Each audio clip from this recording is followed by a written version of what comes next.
And the beauty of digital technology is I can change it all I want. You can fix it all up later on. Give you a mustache too. I used to have one a long time ago. There you go. So, anyway, this is the continuing Winemaker series with the Wine of the Month Club, and we're very excited. And I didn't know you were coming today, so I'm happy to have you here. This is Steve Jacobs from Eagle Vale Winery and from the southwest part of Australia. Southwestern corner, the most southwest corner as far as you can get to the south and west in Australia. Which we commonly know as Margaret River, as a lot of people use it. Correct. And we were talking off camera. One of the first wines I bought for the Wine of the Month Club when I was working with my dad was the Margaret River Lewin Estate Chardonnay, and we're going to taste some Chardonnays today from that area as well. Slightly different style, but really great wines. Thank you. And this is your first vintage was when? 2001. Oh, so it's kind of young, right? Yeah, we started this. I bought the land in 1995, planted the vineyard in 98, and started making wine in 2001. And so when did Margaret River, when did that sort of appellation become?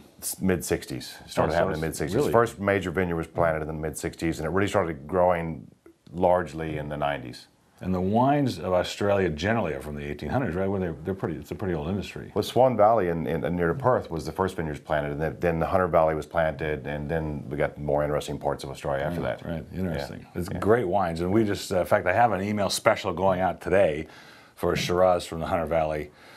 We do a lot of email specials here, a lot of interesting varietals that we get through here. So we're going to start with the Semillon. Now, you know what? It was really cool because even though this is, the standard Bordeaux sort of blend of white wines, but I haven't seen a Semillon Sauvignon Blanc from Australia in a long time, and it used to be really popular. I think Margaret River really epitomizes the best of what can come out of Australia in terms of Semillon Sauvignon Blanc. We have this long, cool growing season that gives us great acidity, really super clean wines, and really bright, crisp, clean fruit, and we can do that with having hardly any sugar at all in the wine, which really makes the wines crisp and clean and gives them a nice finish and allows them to work in with food really nicely, as well as being an aperitif wine. Well, being on the coast, seafood, shellfish. Exactly. And this has got a wonderful crisp acidity and there's a little bit of herbaceousness in the nose, but the Semillon's, it's got a... Well, it's 70% Semillon, so the Semillon is really dominant at this point in the 2008 vintage, so it really develops nicely in the bottle as we go forward, and it really adds a lot of nice flavors and palate weight to the wine. I get that really tropical Semillon, really, and it's totally different from the Bordeaux version of the same. Yes, much more, the herbaceousness is greater and more forward on this, and they're still with great bright fruits, so you're going to have that little grassiness on the nose, but really bright, crisp fruit on the palate. Now, you also were, stepping apart in Australia, always kind of cutting edge with some of these things. There was a lot of Semillon Chardonnay there for a while, and I haven't seen that lately either. That was more coming out of South Australia, and they were playing with ways. Australia is a huge producer of Chardonnay, and there was a point when Chardonnay was less popular than it is now, and Australia was playing with some various ways to market that and find some ways to get rid of, or mix grapes together that they into different styles that would make them more appealing because of the lack of interest in Chardonnay at that time. But Chardonnay is coming back in a huge way from Australia. The style of Chardonnay out of Australia is changing. I think it's really something worth watching for the consumers. Well, that's a great segue into your Chardonnay. So now I chose I only have time for 4 wines to do this, so I decided to do the unoaked one, which seems to be a popular direction from the Australian vintners to do. And I thought this was just a wonderful expression of the grape. Chardonnay has flavors of the grape. Absolutely, and I think this is one of the reasons why we do this. Even though we do the big, bold, oaky style of Chardonnay with the butteriness in there, we do this so the people that are interested in really just understanding what Chardonnay is, without all the influences of the winemaking techniques and the barrel ferments. This is just pure Chardonnay, and with this Semillon Sauvignon Blanc and this Chardonnay, we do quite a bit of lees work, and that means that we stir the tanks up and we bring the lees back up into the wine so that we get contact with the wine, so it imparts its flavors back into the wine. And so that's something really interesting that we do. Even down to the last little bit of wine, we will filter it to get it out of the lees and add it back into the wines because it brings this really rich kind of creaminess back into the wine. You get that extraction. I love that color too. It's got sort of a chartreuse. Beautiful color, but Margaret River is really well known for Chardonnay, and we get world recognition and win world awards.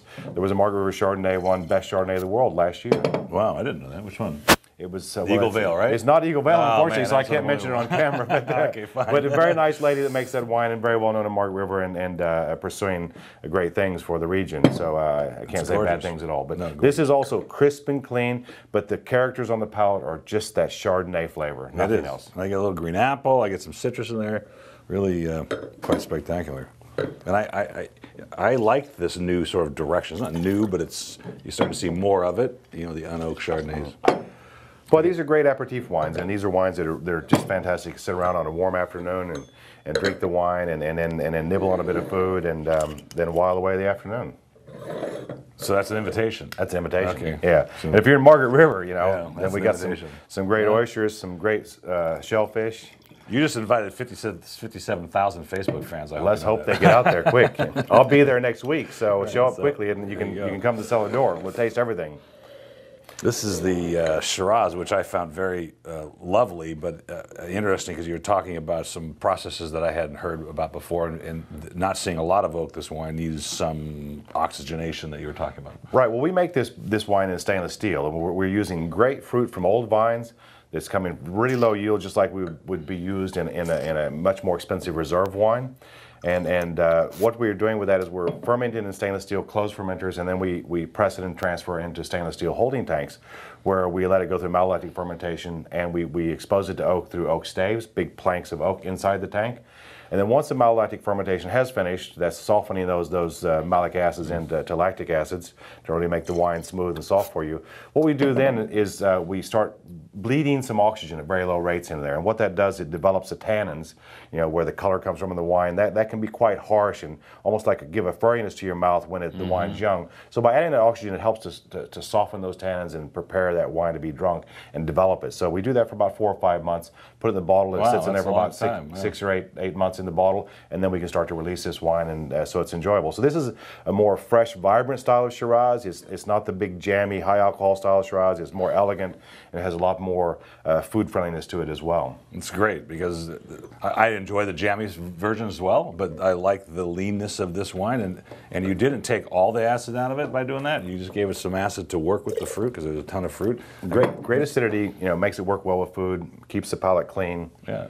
And one of the things I really noticed was the layers of flavors. There's blueberry, and I get some blackberry, and there's all kinds of things going on there. And a bit of the spicy pepperiness is in there, and a bit of the plums, and it's just some of the typical Shiraz flavors are there, as well as some unusual ones that make it really interesting wine. That is great.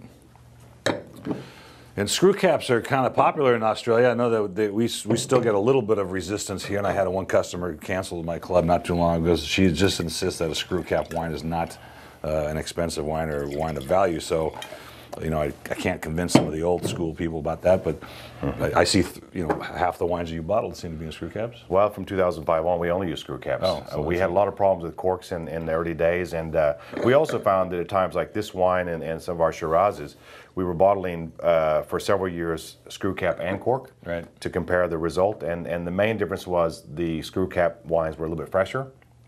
But what was more important to us was they were every bit as good, if not better than the cork wines, the wines that they're stored under cork. But the corked wines were less consistent in terms of each bottle we opened would have a greater variance in flavor profile, whereas the screw cap was always the same every time. So we got the same result. The real work we put into the bottle was still there on the screw cap, and it wasn't guaranteed to always be there under cork. We got a lot of bottle variation here, a lot of bottle variation.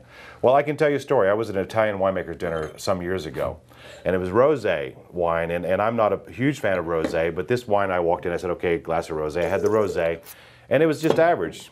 The second glass came, and it was corked, clearly corked. And so I went over to the winemaker standing there. I said, you know, didn't you taste these bottles of wine? Because I think that's normal courtesy of a winemaker being at an event to make sure every bottle of wine is good. And he said, oh, I must have missed one. And so he opened a third bottle, and this wine was stunning. And I looked at him, I said in the eye, I said, you know, why would you put cork on these wines when these wines were so beautiful? Clearly, the first wine was average, the second wine was clearly corked, and I only saw the real wine of the work that you had done on the third bottle. Yeah. That's bad. And by then you've already had enough. Well, by then you think the winery's no good. Okay, and so that's what's bad. So it's clear that screw cap is better. It is an economical and reliable way to seal wine. And the consumer should be concerned with economics at the winery as well, because that helps us keep our costs down too. I went through the exact same thing in an Italian restaurant 3 weeks ago. Yeah. But the sommelier insisted there was nothing wrong with the second bottle. And then I put two glasses next to each other of the third bottle, and I said, now tell me that you can't taste this. And he still insisted. Yeah. But even my group said, this is something wrong with this. So. Yeah.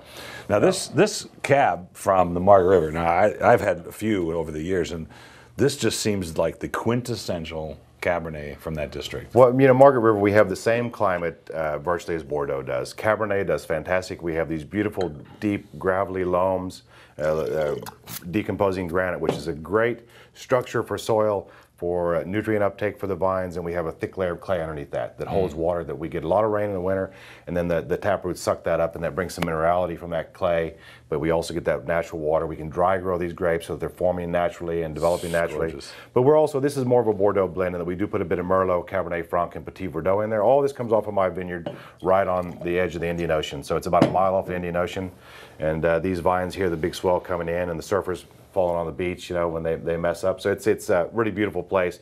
Super pristine. There's nothing there. They want to mine coal there, but they've got, the coal miners have got so many people that want to kill them if they come and mine coal there. Oh, so yeah, Margaret River has no industry great. besides agriculture. Most of them are people like us that are growing sustainably, so we only use chemicals when we absolutely have to, when we have no other choice, but otherwise we use organic methods of managing our vineyards. So we're really keeping things clean, and it makes for great, many flavors. great wines. But this wine's got lots of layers of flavor with the extra grapes in there. The Cabernet Margaret River, you know, we get the long, cool growing season, so we're maintaining great acidity. The long season helps us develop all these flavors. You know, you got all these dark berries and cassis, Yes, I get and it all all. these currant flavors, and we're getting a little bit of smoky chocolatiness going in Yes, there really. with the oak we're using. You know, this spends 2 years in about 40% new French oak barrels, so that it helps to maintain that subtlety, that French oak, which is much finer and more subtle compared to like the American oak. Yes. And the 2 years is, again, allowing those tannins to soften and develop. We need that time in the barrel to do it, and then multiple years in the bottle. But this wine, even though it's a 2003, it's got another 10 years of really beautiful life I'm in still it. tasting, you know, the layers and the flavors and the profiles. I'm still tasting it. It's great. In fact, I'm going to bring a couple cases in, Debbie, for my cellar. So I'll serve this at home. But yeah, this is a great education on the Margaret River. Appreciate your time, Steve, today. It's great. My to have you pleasure. I'm here. glad I could be here. It was a surprise visit from a wine owner, winemaker. The winemaker too, or just the wine? I'm the owner? winery owner. It's a passion. I have a French winemaker who's been with me since day Oh, one. yes. He and No his wonder, wife, the Bordeaux he and his character. wife run the operation for me and look after the winery. And then I'm out here in the marketplace. But you know, although I built this in Australia, I'm originally from the mountains of Colorado. So But you got a little accent there finally. yes, you'd be right, Mike. No worries. Pleasure having you here. Thank you. Thank you.